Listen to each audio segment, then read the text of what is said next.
Welcome to this edition of Journals of Spiritual Discovery, brought to you by spiritualteachers.org. I'm your host, Sean Nevins.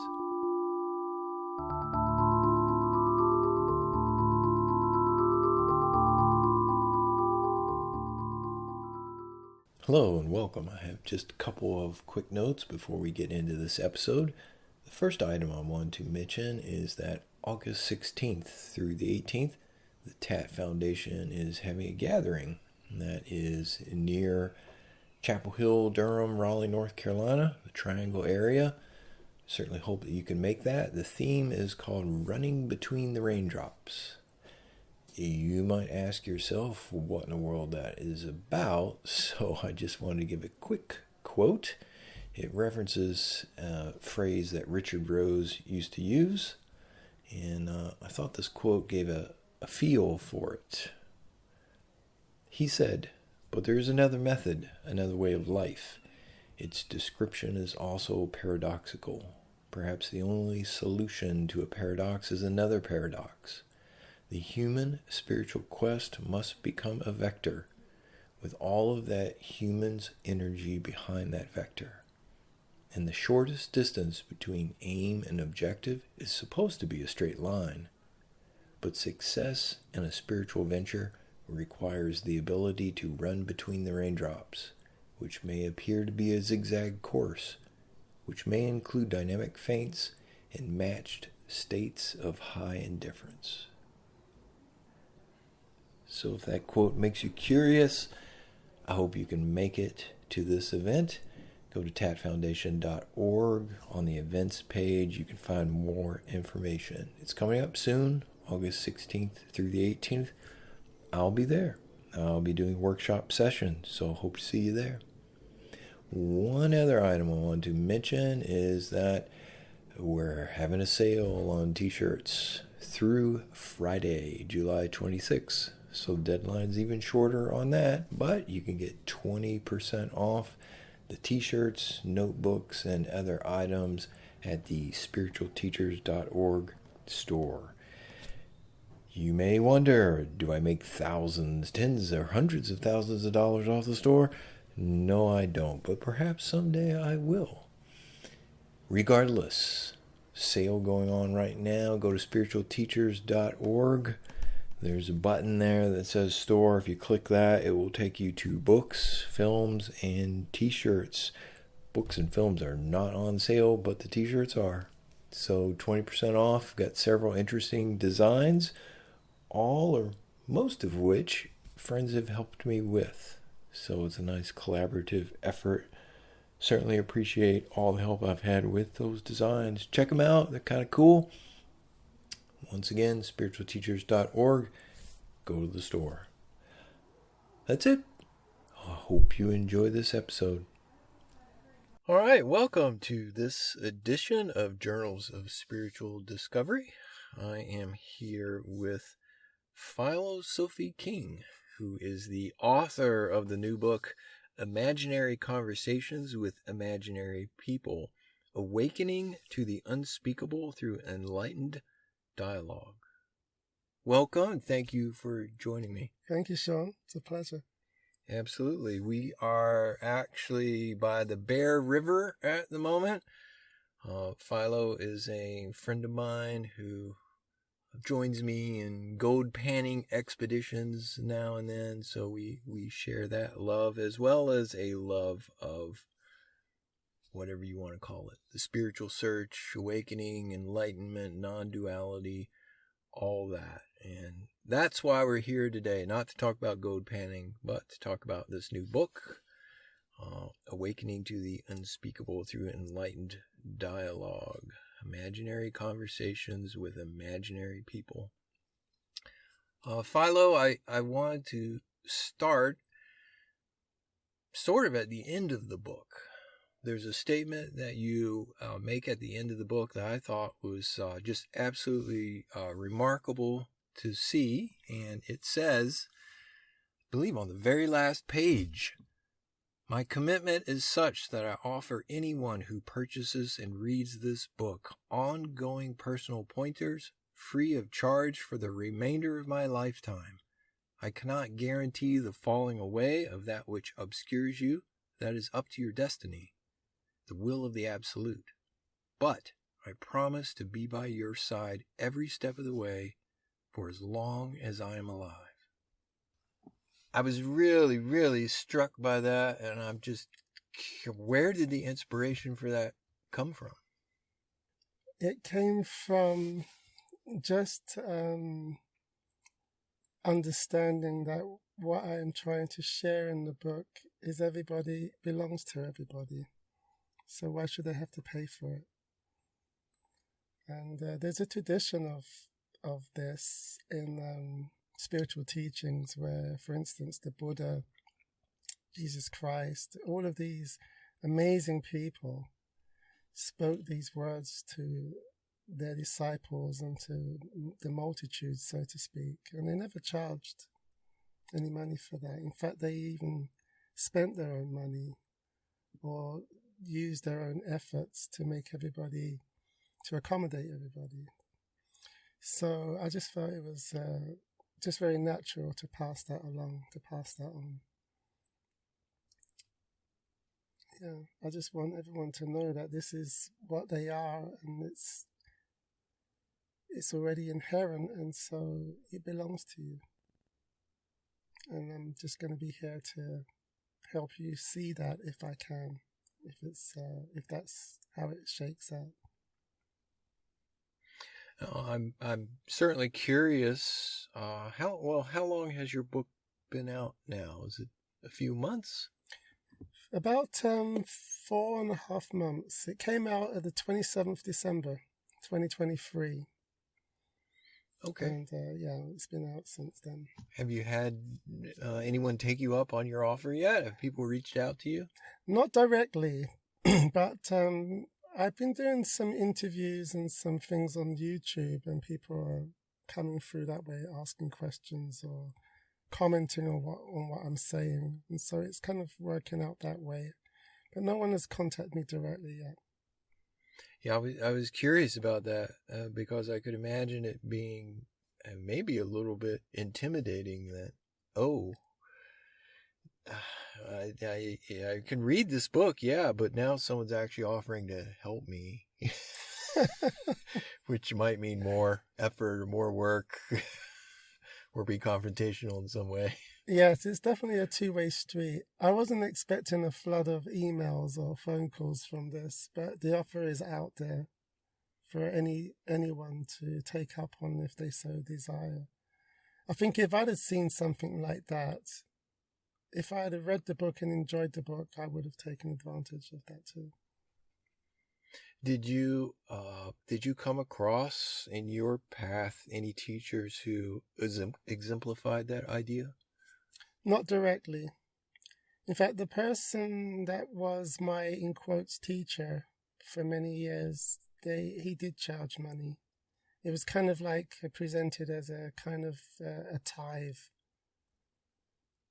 / donation. That's how it was presented. But basically it was a payment, a monthly payment. So I don't have any issues with that. It's just that it's not how I want to do things. Yeah. And your teacher, which I know you and I have talked a little bit about that in the past, is this the teacher who was connected to the Fourth Way teachings? That's right. Okay. Yes. And so the Fourth Way is a fairly significant body of work for you? It was at the time when I first came across the Fourth Way. It was about 30 years ago, and some of the ideas in that book really resonated with me, and it was actually said in one of the books by Uspensky that there weren't any more schools; that schools were a thing of the past. So I was quite surprised to find that there was actually a school. So it just seemed for me very natural to join this school and get more involved in the Fourth Way and begin trying to find out who the mystery is at the core of Filo. But the fourth way, I have to say, doesn't take you all the way. That's something that I've definitely wondered about over the years. As I recall, they talk about the what is it? Is it the fourth way man or the fourth level of man? I forget the language. Man number 1, man number 2, etc. Yes. And it went all the way up to man number 7. Yes. But it was always very unclear what man number 7 really was, what that meant in the teachings. Right. They didn't describe it or try to describe it. One of the things about the fourth way is that it assumes that you are at the level of 1, 2, or 3. And if you're lucky, you might get to 4, possibly 5, and then it stops there. So as soon as you feel like you've moved beyond that, there's no path. It's like a landscape with no map. And I'm not sure if that was intentional or not. But that's the case. And it seems like very few, if any, people directly working with Uspensky or Gurdjieff actually awakened. It actually seems like none of them did. So there's all kinds of reasons for that we can talk about. But at the time, I had no idea. I just knew that I was a man number 3, because that's the emotional man. And I could get to a man number 4, which is someone that's established in the work of being present and knows what that is and can do it. And then hopefully because my goal was always to awaken, not even knowing what that really even meant. But I knew that was the goal. And so 5, 6, and 7 were just kind of like destinations to be achieved. And I'm glad you brought that up, because I did want to ask you, when you first got into the fourth way teachings, that was your goal, or that was what you were after? I want to awaken. And yes. And if so, where did that come from? Yes. I remember before finding the school, but knowing about the fourth way books, because a friend of mine had actually found one of the books. And I remember we were driving somewhere in London, and he suddenly just said, do you know why the world's the way it is? Why there's so much conflict and suffering and people doing bad things and stuff? And I said, no, why? I said, it's just human nature. He said, it's because everyone's asleep.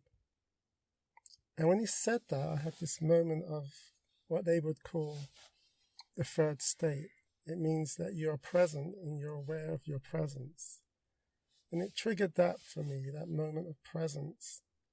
So I immediately wanted to know more about that. And he said that there are people that have awakened, and they're the opposite of the world. They're kind of like, they see the world for what it is. And they are compassionate, they are loving, they're peaceful, they're at peace with themselves and with the world. And that's the awakened state. And I said, oh, I'd love to have that perspective, rather than this one of dealing with conflict and navigating conflict. And so, it kind of came from there. But of course, it means so much more than that, as we know now. But at the time, it was a very simple goal: how to move away from suffering and become at peace. It wasn't that I was not at peace. I've had many peaceful moments over my lifetime, so I knew what it was, but it was always conditioned on what other people did or what things were happening. And it didn't seem to be real inner peace. At that time, it seemed to me it was all driven from outside.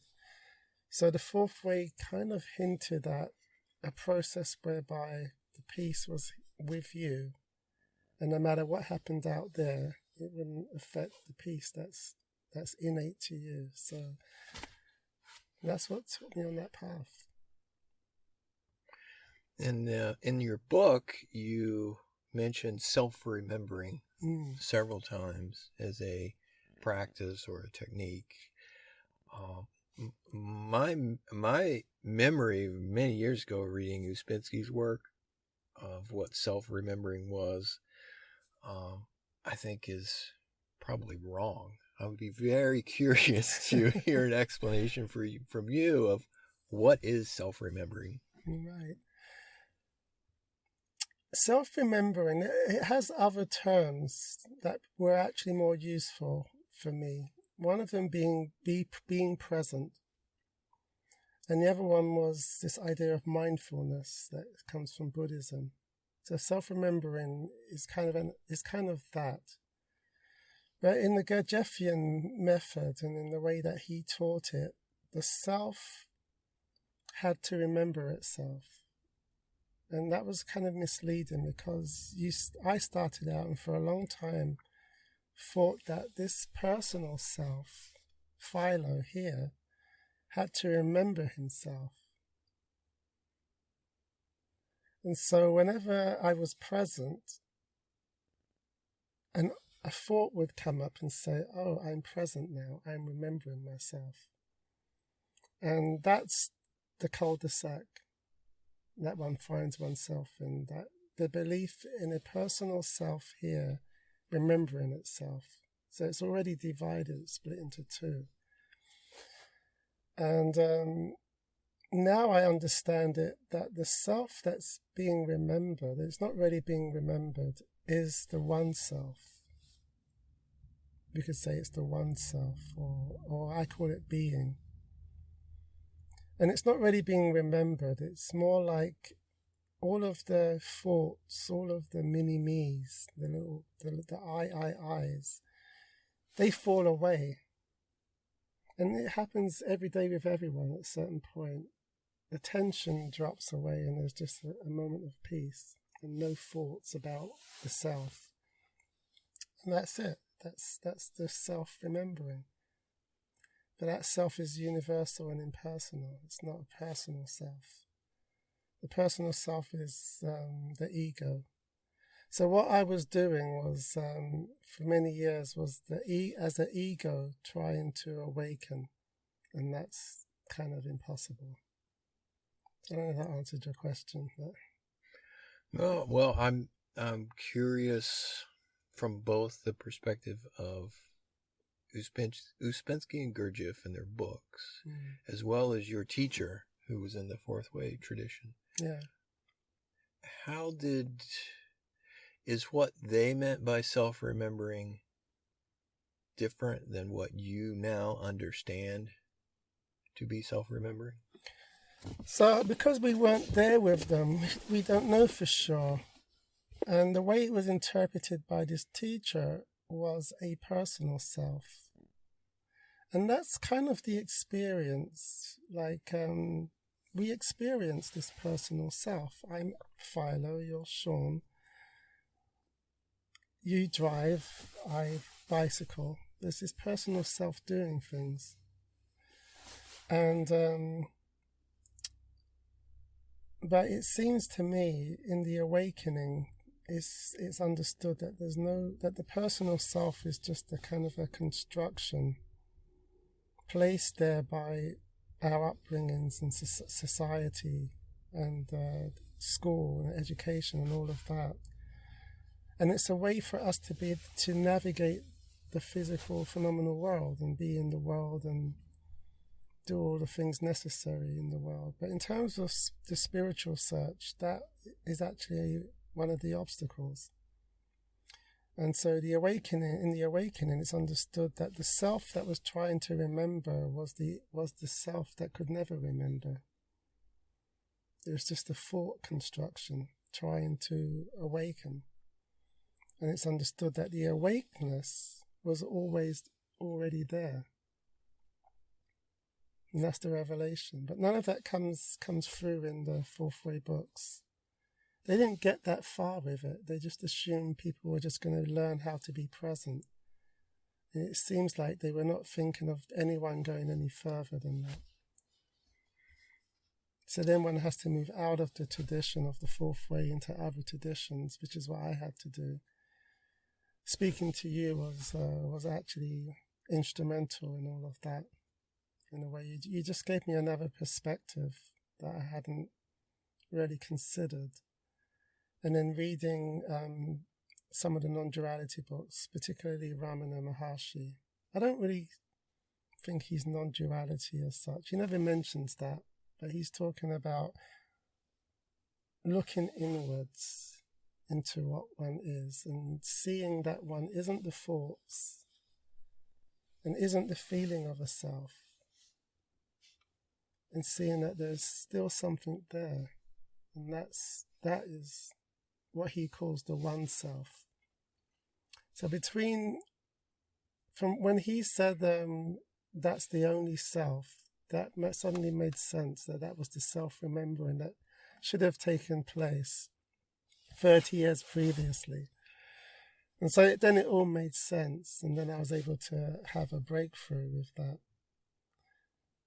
Having said all that, the fourth way has a lot of information and a lot of psychological information that's very useful for understanding the Filo person and other people. So it's useful for that. But it took Ramana Maharshi and you and certain other books to get me through that final gateless gate, so to speak.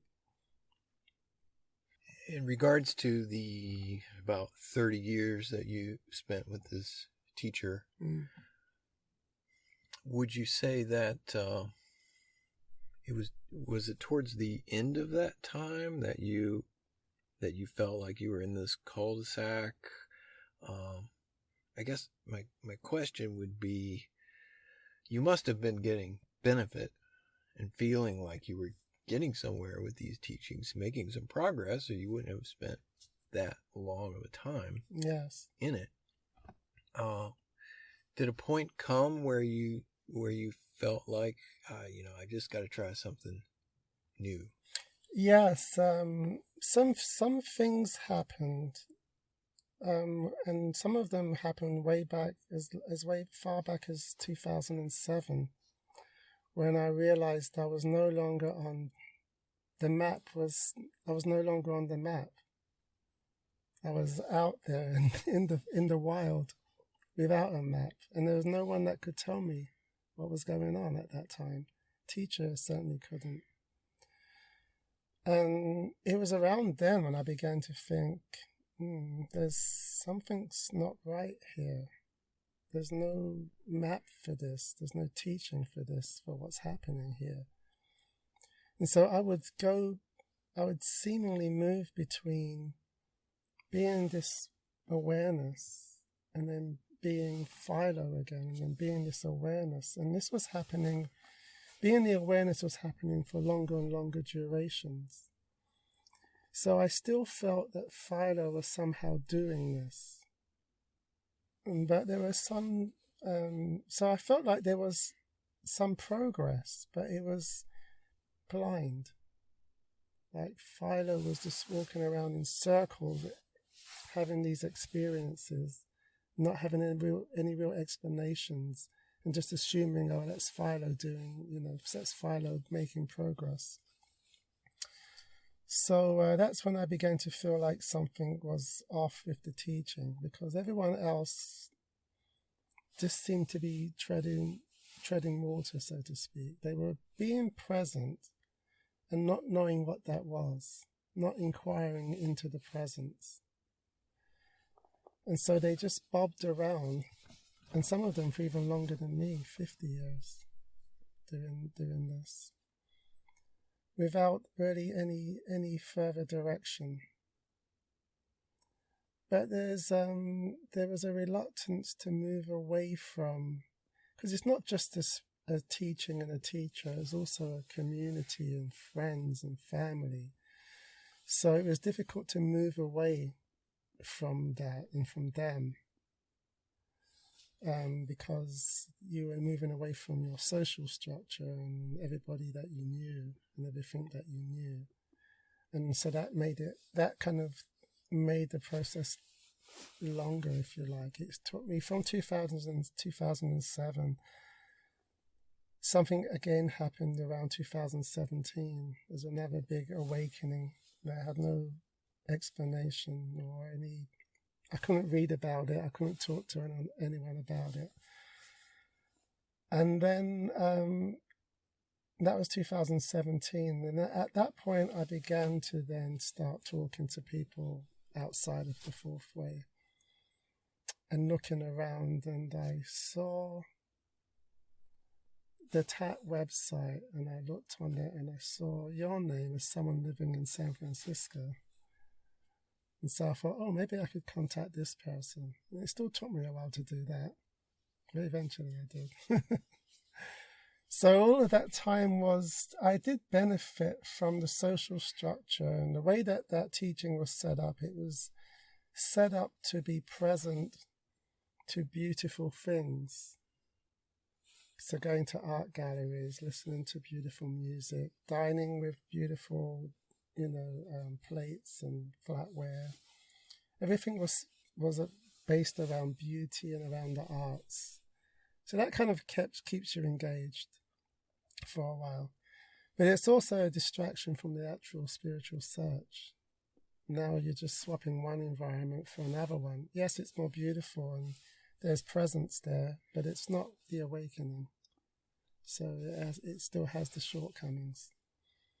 So finally I had to let go of all of that in order to talk to other people and discover a deeper path in, which is what the self-inquiry process is. I think that's the thing that's missing from the fourth way, is actually taking self-remembering and using that to inquire.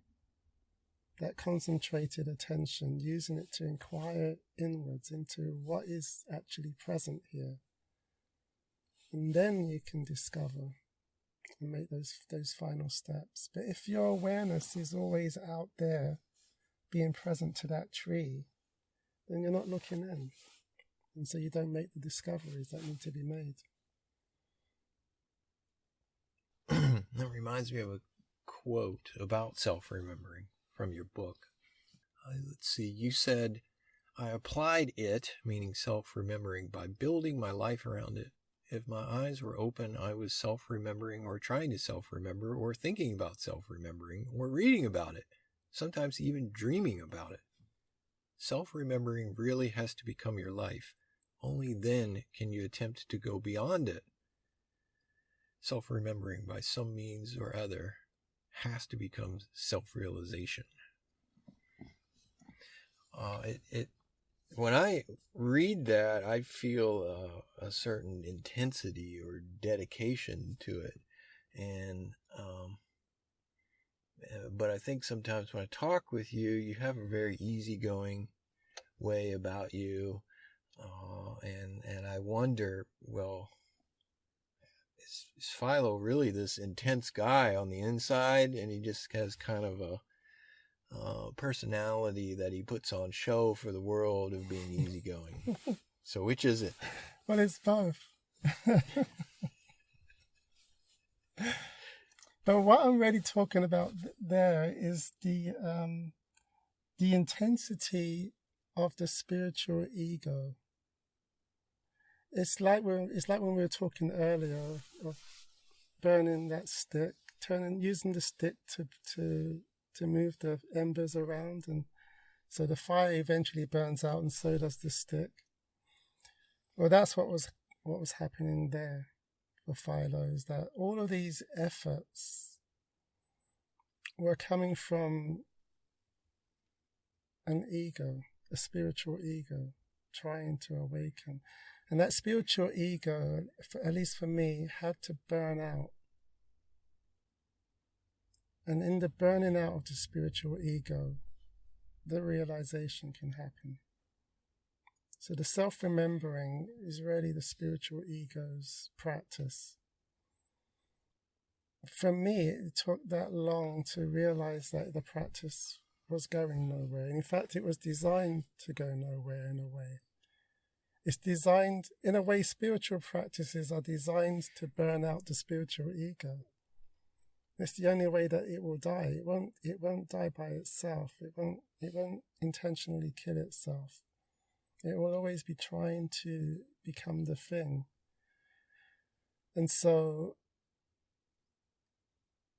it's very, very clever in a way if it was designed that way. But teachings burn out the ego if they're doing their job.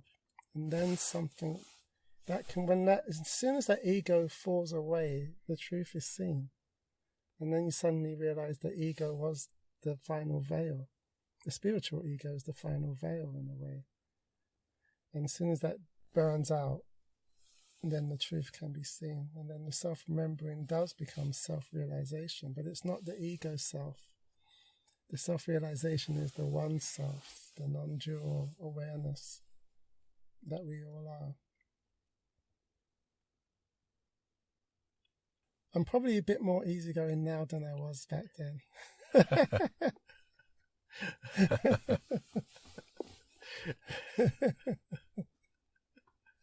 I mean, it's I certainly have a belief that passion for the search, intensity for the search is of great value because it means that it's something that you are truly want to know about. You've connected with a desire in yourself.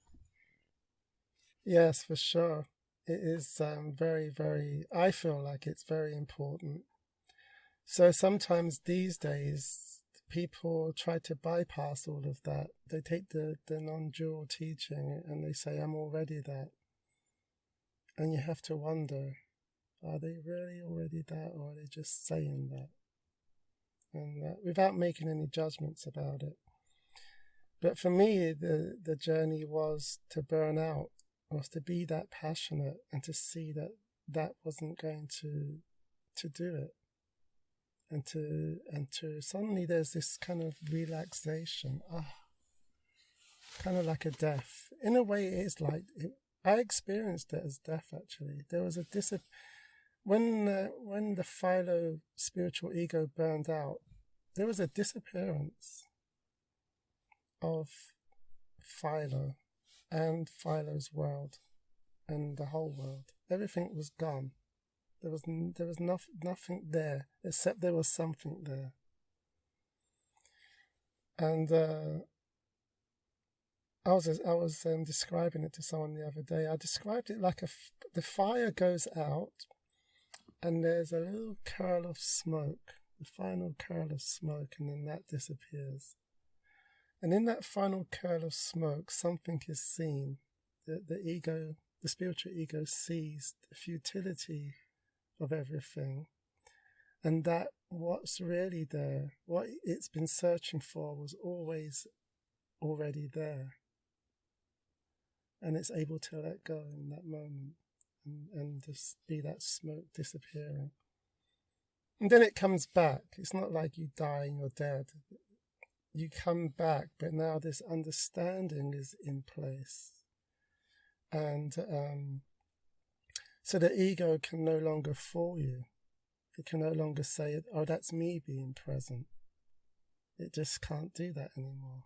So it just plays its normal role of being a person in the world.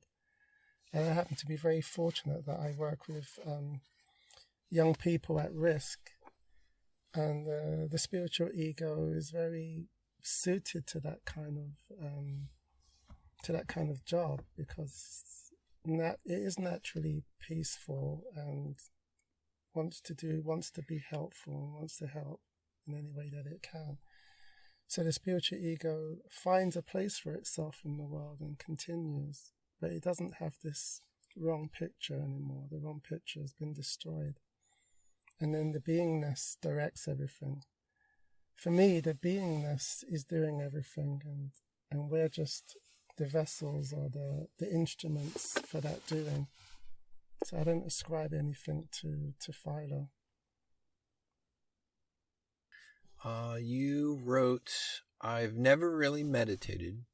For a long time, my primary practice was self-remembering, being present, which I think is a form of self-inquiry, in that it is the state that self-inquiry throws you into.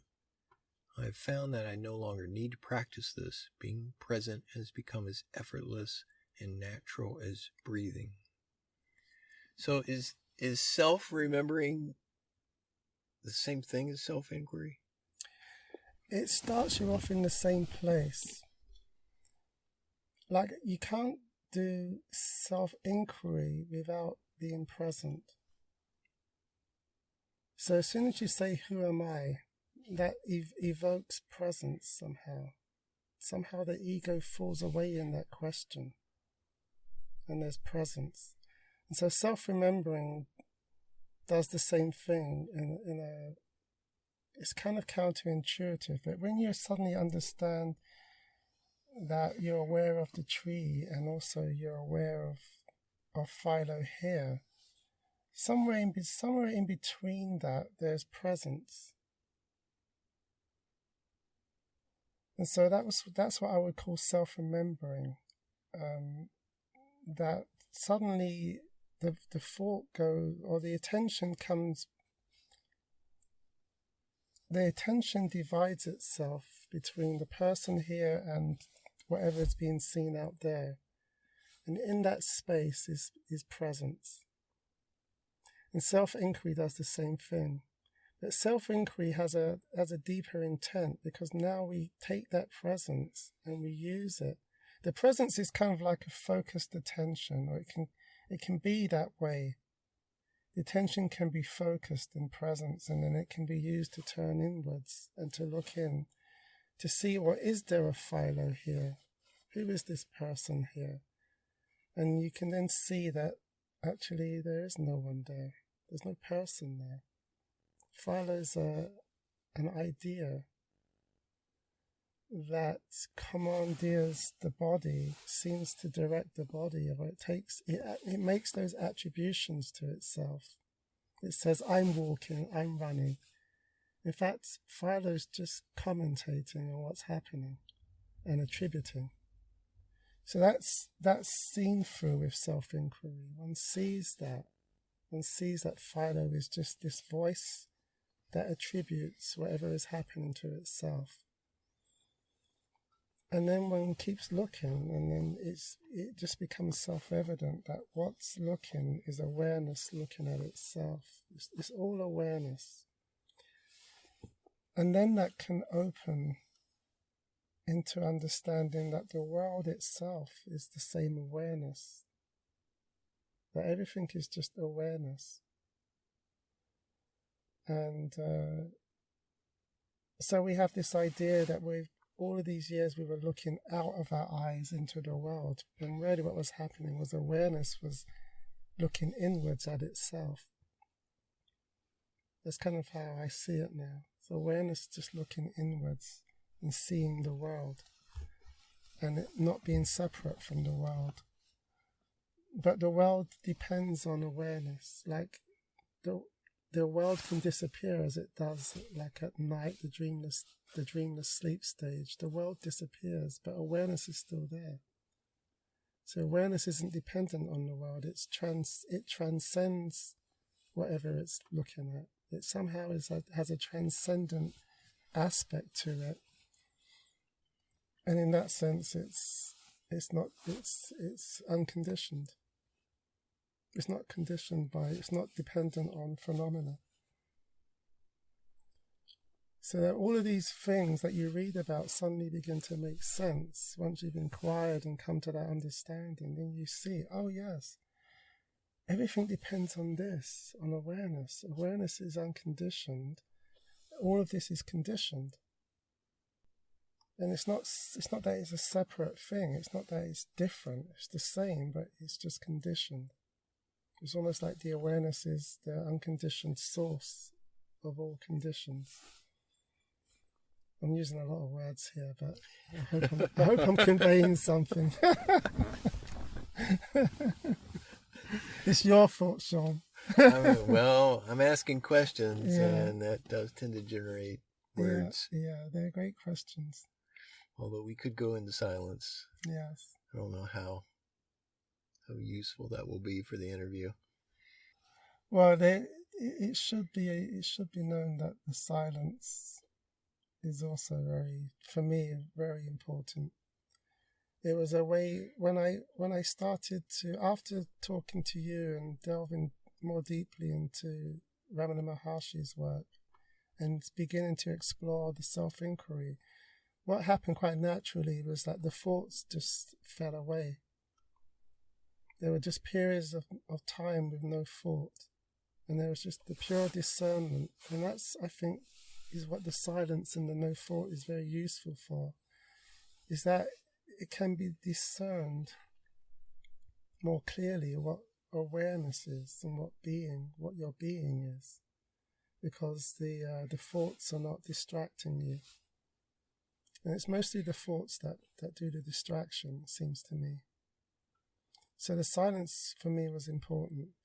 The clarity that brought into the looking seemed to be very helpful. Now it's moot. It can be silent or it can be noisy. It doesn't matter. Now that it's been seen, things can go back to normal. It's all moot. It's all the same thing. But until it's been seen, it's very confusing as to what's present, what am I, what is awareness. All of these questions still bug you. So you have to really see that clearly, and the silence can help. So for those people who it's rare to have any silence in their mind, or maybe have never had silence in their mind, do you have any recommendations about what might be helpful? Yes, I would say that that's probably a belief that you don't have any silence in the mind. Because I think the natural state of things is actually silence. It's silence in which the thoughts arise into. We just don't notice it because maybe there are so many thoughts. But in between the thoughts, when the thought goes, there's silence there. Maybe another thought will arise, in the next microsecond. So one has to reorient oneself and just take the position that the silence is already there. It's the background to the noise. And then just sit and wait and just relax. That's the other thing. Relax. Like, take a nap and wake up and just be quiet for a while. Because that's seems to be a nice time, a helpful time. That time in the morning or just before you go to sleep, when the thoughts are naturally dying down, is another time to explore and not meditate, but trying to see the silence. It's there. It's the background. It's just so easily overlooked and distracted. We are so easily distracted with thoughts, actions, emotions, television. I was just thinking you might start a new religious movement if you're going to advocate that napping is an important spiritual practice. Oh, it's so important. You could come up with a napping system. Yeah. A certain number of naps one must do every day. Yeah, do something really strenuous in the morning. And, in many parts of the world, the nap is actually a part of the day, like in Spain. Mm-hmm. Places like that. And those places that tend to be more laid back, more relaxed places, and the people are more open. So give it a try. Just relax.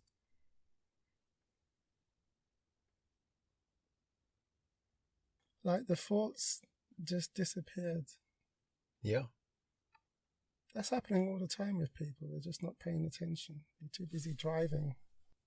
They don't notice when that silence happens. Because their thoughts, when the thoughts come back in, they're just so dominant.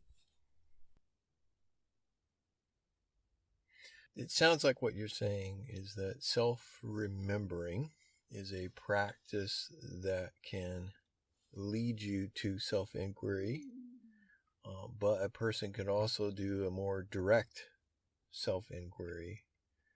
I know that the classic self-inquiry question is, who am I? Which for some people that question doesn't really mean much to them. And they ask it and there's no passion behind it, let's say. Do you have any thoughts about ways to do self-inquiry other than asking, who am I? The best self-inquiry doesn't have the question.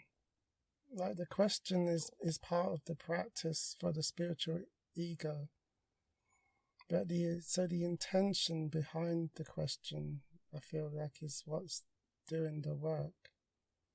So if the words "who am I" don't evoke anything, then just don't use them. But still try to see, when you're walking down the road, who's walking down the road?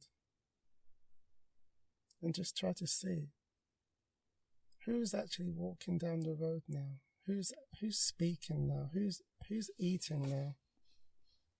Is there a controller somewhere that's eating, directing everything, or is it all just happening spontaneously? And just be open to what you're doing in any moment.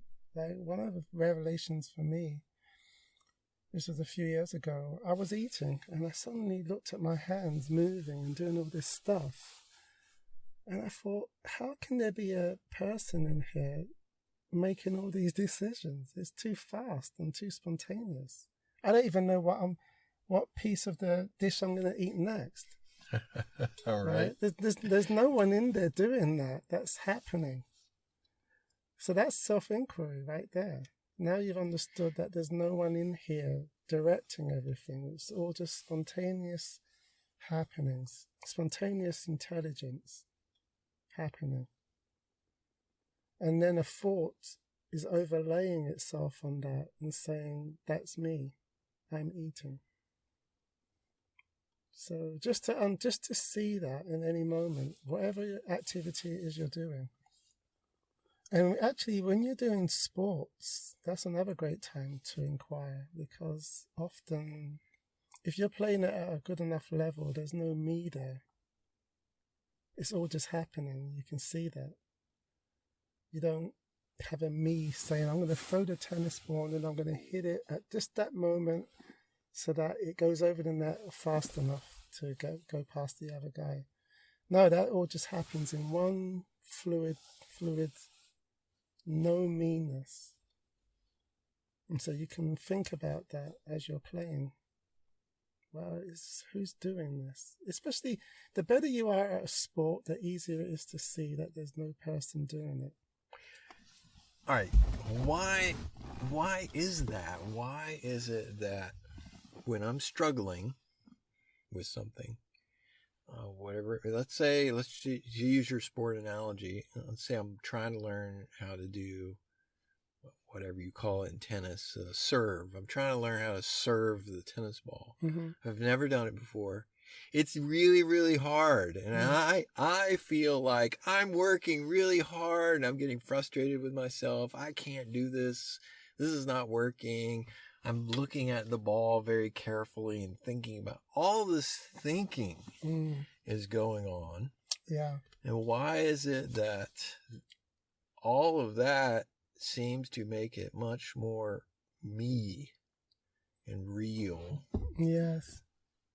And it seems to be very difficult in those circumstances to feel like all of this is happening automatically. Feels like there's a lot of personal effort going on. Yeah. What is up with that? Well, I think it's the way, this is where the fourth way becomes useful. They have an explanation for this. They say that when you learn new things, first everything goes through the intellectual center, which is the me, the center of the me, basically the brain, the intellect. Things go in through there, and then they pass into the moving and instinctive centers. So if you're doing sports, that's where you want it to be. You want it to be in the moving, instinctive functions. And it's like when you learn to ride a bike, it's the same thing, or when you learn to drive a car. First of all, everything's happening all at once, you're confused. That's the intellectual center. It doesn't operate at a fast enough speed. It's analyzing and comparing, and so it's slowing things down. But the moving center is operating at a much faster speed, and the instinctive center.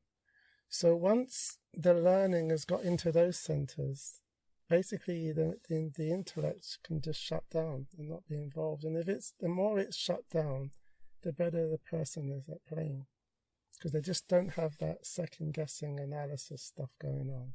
They're just in the flow. They call it the flow. They're in that zone where everything's just happening perfectly. Like a great tennis player is not thinking about what they're doing. They're just moving. They're in the moment, and they're present, and they're moving. Now I see it as being doing that. It's all being doing that. But for humans, there's that process. And I think it's the same with spiritual practices. As soon as you can get these things out of the mind and into the body, in this case with spiritual practices, that the emotion, the heart becomes very important. Things become emotional. And the emotions, according to the Gurdjieff system, the emotional center is actually the fastest of all the centers. It's faster than the moving instinctive. So you can have prescience. You can know what's going to happen before it happens through the emotional center. So when spiritual practices get into the emotional center, then self-inquiry falls away as a practice at that point, as a mental practice. And then very quickly the seeing becomes non-verbal and non-conceptual. And so the emotional center, in a way, the fourth way breaks everything up into pieces, and it's really all one. But the emotional center for a human is if you were going to break it up, I would say it's the closest to pure awareness, to being, that the human body has as a body, but it's still conditioned. But once everything gets to that place, then it all just spontaneously happens. The emotional center is very explosive. So you can have these incredible awakenings that way. But all the other parts of the body are all involved too. It's just that it's what's become dominant. So Kundalini experiences, that to me is the instinctive body, the inner body becoming dominant and awakening that way. So the awakenings can happen through any of these centers, but it seems to be very decisive when it's coming through the emotional center. All of the doubts are burned away in that moment, and it lets go. It's the final vestiges of the spiritual ego in the emotional center, and it's able to let go and die. And that's its purpose, I would say. So it sounds like with the practice of self-inquiry that it's probably best if I don't try to do it while I'm in the midst of learning how to drive a car for the first time. Right. It's just kind of a common sense spiritual you're knowledge. Gonna crash. And I think, I think everybody knows that somehow innately, right? Mm-hmm. Yeah. It's the intelligence of being. Because remember, being is behind all of this. And being is God, you could say. Or it's unconditioned existence, or it's any of those superlatives.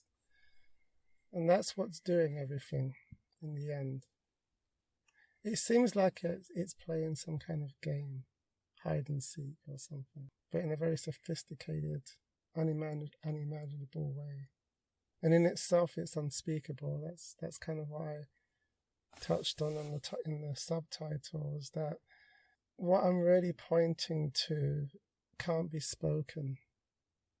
So we can talk about infinite awareness and all of these superlatives, and they kind of give us a flavor, but the actual thing itself, thing in quotes, is not speakable by the human mind. It actually, the mind or the body mind, the organism can catch a glimpse. And that's all it can get, is a glimpse. But being itself is eternal. Like when the body mind does die in that awakening, it's so clear. But it's clear to who? It's kind of like a paradox. It's like being is knowing itself in a way that's unobscured by anything. And somehow that happens.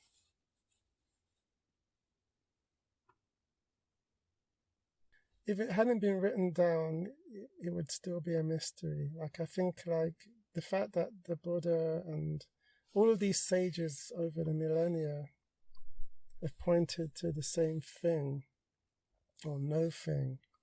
It's like a scientific experiment. Everybody's getting the same results, so they can have confidence in that result. And this awakening thing is a little bit like that. So many people over the millennia in different parts of the world have all pointed to the same thing. And then if you see that for yourself, somehow all uncertainty dies in that moment.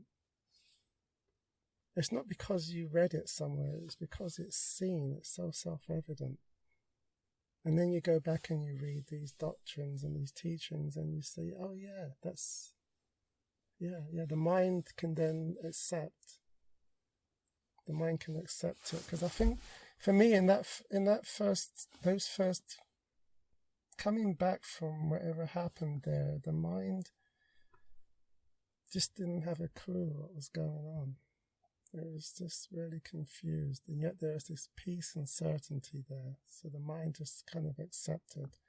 And then it went reading and looking, and it kind of saw things that it could satisfy that something actually happened here. I don't really understand it, but something did happen, and this peace is the outpouring of whatever happened there. And that's all I can say as a human to somebody else. They have to go there for themselves. And they won't be able to speak about it when they come back either. But they'll be able to point and hint and try and use analogies. And somehow we've been given that gift, all of us, to be able to tell a story that resonates with someone else, and they suddenly have an understanding. It's a beautiful thing that we share as humans. That ability.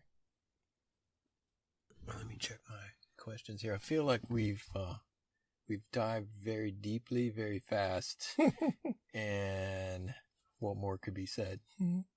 There's a couple of questions I generally like to ask most of my guests. Mm-hmm. As you know, I enjoy films. Are there any films that you feel can maybe capture some of the essence of the spiritual search or awakening? Yes, there is. One film comes to mind immediately.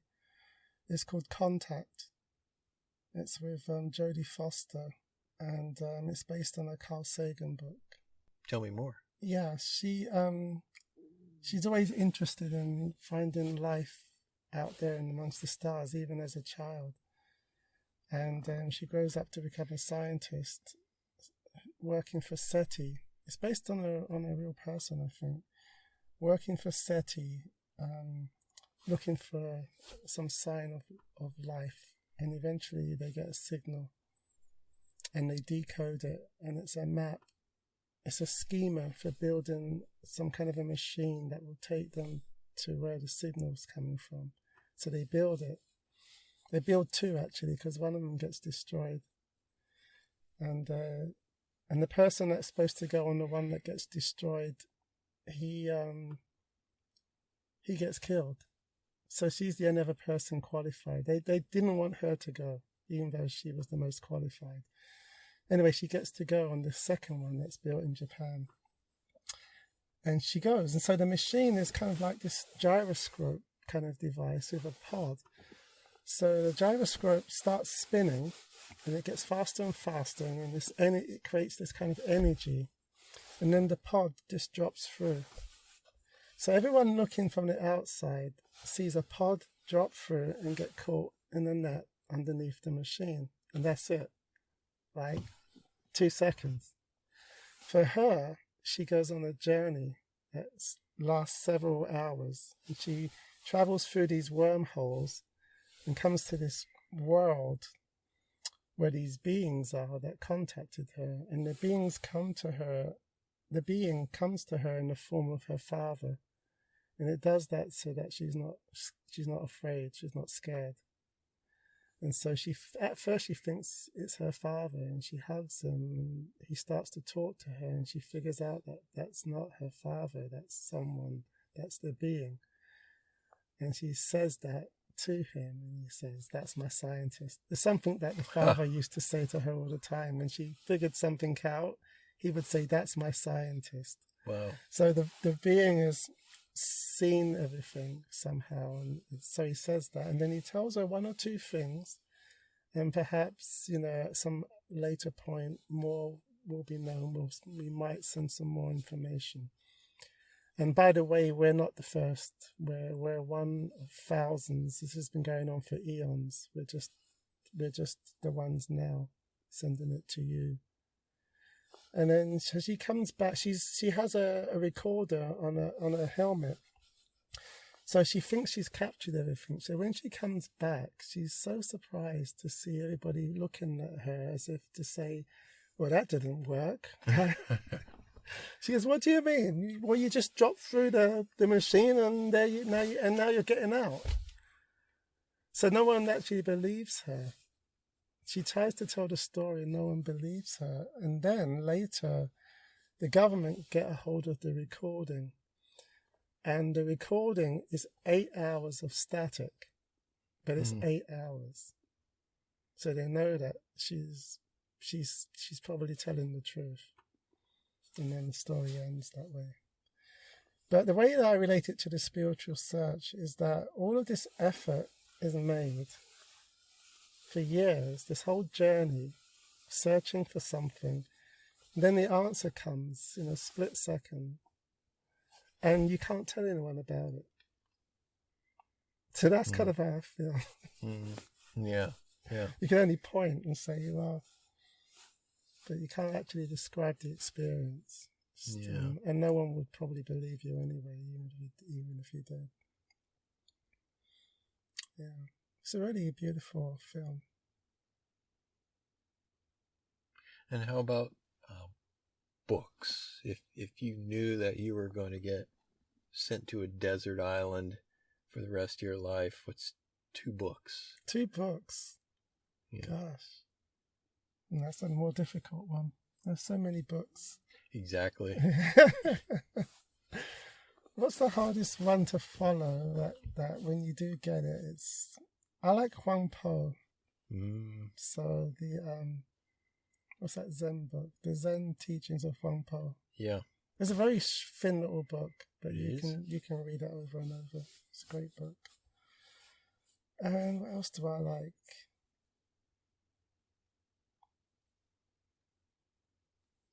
I do like the Nisargadatta Maharaj book, where he's just I can't remember the title now, but he's just talking from his perspective, and how free he is in what he's able to say.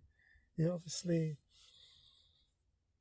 went very deeply into his experience and saw this freedom, and was just able to kind of say that in his manner, because he wasn't the nicest person to be around. He would yell at you, and he was smoking cigarettes all the time. But he said the most beautiful things, So I would say, I can't remember the name of the book. Maybe it's I Am That.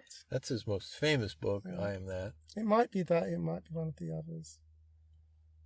But yeah, those two I like a lot. Okay. And in regards to your book, Imaginary Conversations with Imaginary People, I was curious if there are some dialogues, question and answer in your book, and some excerpts from, they look like online, maybe forums that you were commenting on. Yeah. Are all of those actual conversations, or did you sort of fictionalize some of those? No, they're all actual conversations. Okay, good to know. Yeah. At a certain point, the conversations were so interesting, and they were like this interview. They drew out all kinds of things from me, and so I just thought I would start with those, and just see where it goes. And there was enough of them to make a book out of it. And then the questions and answers, those are all questions I've been asked over the years.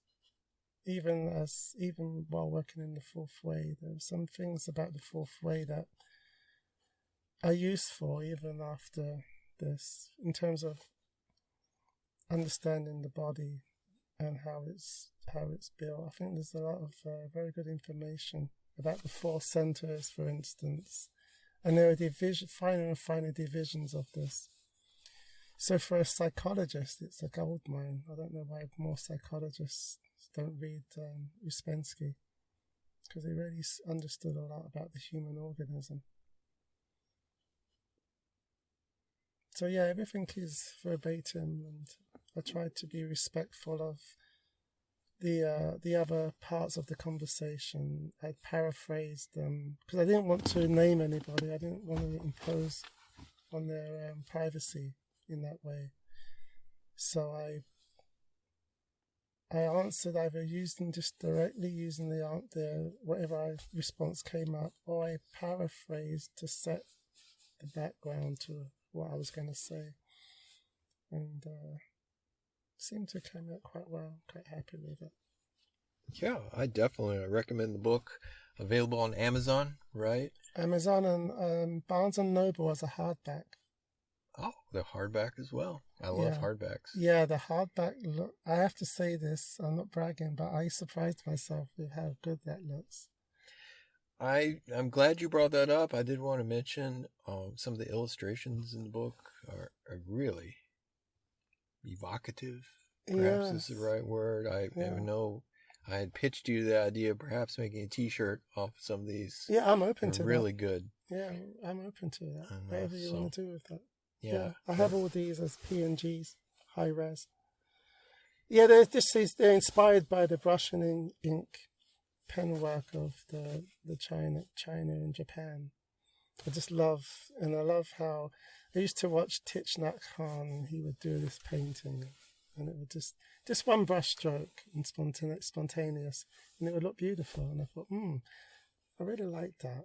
So I got inspired to try these.